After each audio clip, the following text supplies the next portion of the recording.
The lowriding movement is really a cultural expression, and it's really a, no pun intended, a vehicle for uplifting a cultural identity. But when I think of lowriding movement, I think of it as being these American creative practice innovations, right? And lowriding is really a Chicano-American innovation that should be celebrated.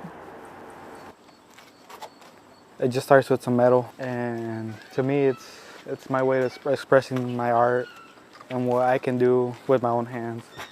To me, the bike is basically like where all the young ones start. A lot of people start with the bikes, then eventually they move on to cars.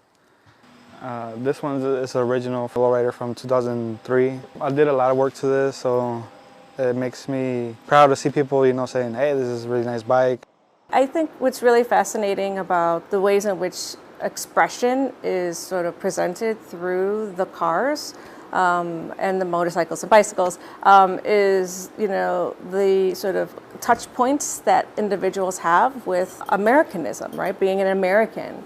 We would either go on a cruise with my uncle, or we would go to actual car shows. And my mom would be there, I would be back there all squished.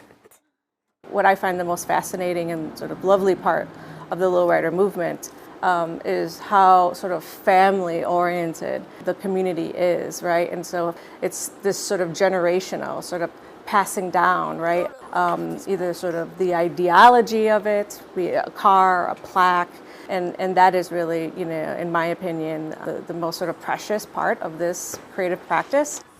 I think that the lowrider movement has allowed the Mexican-American community, the Chicano community, to really find a position in an American story, right, and an American history.